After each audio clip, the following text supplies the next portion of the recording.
Yo guys, in this 3 Tip Friday, we're talking to you about measurements, the scales, calipers, and how to track your progress.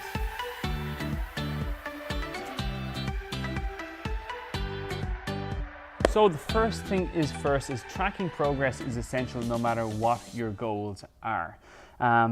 In this 3 Tip Friday, along with our email series, what we're talking about and focusing on this week is taking measurements and monitoring the progress that you're making in your training or wherever it is that you are training. So there's a couple of points that we're going to work through, and let's dive straight into them. So the first things first is why BMI, we'll get rid of that, why BMI does and doesn't work. So where does it work? So there's a place for everything. So BMI is basically a formula that most doctors will use with you to tell you if you're overweight, underweight, obese, whatever it is. And there's usually 4 categories. Whatever category you fall into, this measurement is to be used with some general knowledge in coaching and training. So the first things first is that a bodybuilder's BMI will come out usually as overweight, because the amount of lean muscle mass they have weighs a lot more than normal fat tissue. So their measurement is usually going to come out as possibly obese. And that's why a lot of coaches and trainers say that BMI is absolutely useless. But BMI is very, very useful.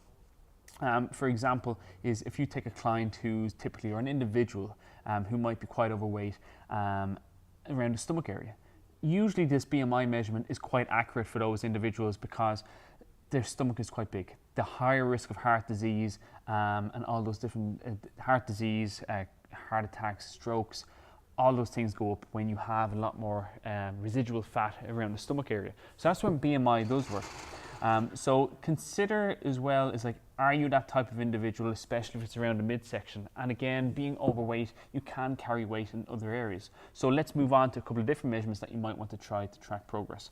One of the main ones that I like actually using is a very, very simple one, which is the tape measure.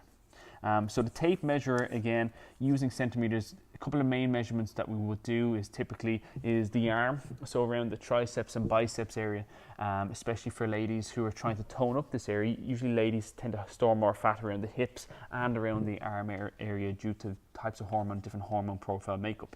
Men usually around the midsection, as we know. So by using a tape measure, we can track progress. The time of taking these measurements is vitally important, but we're also going to come to that when it comes to like 0.5, so timing of these measurements. Or we'll integrate a little bit now. So, but like, for example, taking measurements first thing in the morning is usually ideal because you're not consuming any food that's going to make you feel any way bloated, that's going to skew the measurements. So timing-wise, that's usually general rule of thumb is take your measurements first thing in the morning or early on in the day before you've consumed any kind of food, especially food like dairy and stuff can make you feel kind of bloated and sometimes skew measurements. So that's just something to consider across the board for all these measurements. Versus the scales, so tape measurements versus scales. Remember, if you are a female, is that towards that time of the month is that your body weight can fluctuate. So you need to take note of that. So you usually come back to some kind of tape measurement, and oftentimes we like to take measurements once a week or once every 2 weeks, depending on time of goals and what you're approaching, what your goals are, etc. But again, take note of the time of the month. And when you're weighing yourself as well, you want to consider actually, guys and girls, is that make sure you're weighing yourself like a typical scales, like this weighing scales, is actually weighing yourself on a hard surface, not on a spongy surface, because that will skew the measurements. That's something that's very, very straightforward, a hard and a flat surface, but it's very often overlooked. So the next one then we move on to is the next point number 3, is using calipers to measure. So calipers measurements are basically, you have 2 types of calipers that you might see. You have the flimsy plastic one. It's flimsy, but it's not that bad really if you get a half decent one. But the type of calipers that you really want to do, and bespoke calipers that we as personal trainers use, would be the Harpen calipers, which are calibrated and need to be treated very well. One thing you don't want to do with Harpen calipers is that because it skews it. So Harpen calipers, basically what this is for taking a skin fold. So for example, if we were to take, say, a skin fold of the bicep or the tricep, you take a pinch and then you take a reading. Using this though, you need a very educated coach to use this.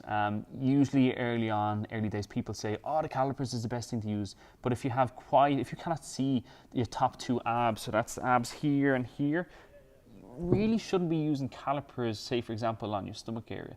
As well, if you can't see definition around the triceps or the legs, etc., there's usually a bit there to lose. So you might be better off actually using something like the tape measurements. But again, tracking progress in particular sites, calipers is good to use. But using the calipers is usually for those who really want to lean up and who can see those top 2 abdominals. Other than that, using measurement tape, using the scales is just totally fine. Anybody wants to argue with me on that, by all means comment below. Give me your information on times, different measurements that you may use yourself and what you find works. But as a professional as well, as choosing measurements is vitally important. And this isn't the be all and end all, because some people get obsessed with measurements as well. And that's when you want to really tweak it as a coach to make sure people understand their health and fitness and their wellness as they go along. Not getting totally obsessed with measurements, but actually seeing the overall benefit of strength training, of fitness training, and enjoying their training as well. So that's your calipers. Tracking as well is that, as we said already, is that make sure you're doing it best off is first thing in the morning. So first thing in the morning when you wake up once a week, possibly on like a Monday morning, and getting it done first before you take anything on board. Water is usually fine, but something like dairy, any kind of carbohydrates and stuff can sometimes make you feel bloated and sometimes skew the measurements as well, especially after you've eaten, because the blood flow goes down to that area around the abdominals, etc. And it changes, especially during and after exercise. It's the last time I want to do measurements, especially with blood flow around the arms. Of course, your body fat percentage, lads, is going to be lower around your triceps after you do a set of 5 sets of arm curls or tricep extensions, whatever it is. So that's important to note. But again, choose your time of year when you're going to monitor this. You can't always be focusing on losing weight and being in a calorie deficit, because you will plateau. Time of year, you are looking at basically, if you need to draw out, I'll do it really quickly, month 1 to month 12, is that you have 6 months. You can't always constantly be, say if we have it line here, you can't always be in a calorie deficit under your basic rate. You need to make sure that you're fluctuating on different times of the year, so that it makes it a little bit easier for the body to actually adapt, because you need to challenge your body in different ways. Like strength training, you can't do the same thing all the time and expect it to work. So there's a couple of tips, guys, on tracking measurements. That is in our email as well on Tree Tip Friday. And yeah, just take it and use it. Any questions, make sure you send them in. It helps us doing these videos so we get it across to you. And again, covering things like exercise, nutrition, motives. They're also covering extra bullet points in that Tree Tip Friday email. Take it, use it, and guys, keep on training and managing your lifestyle in the best way possible.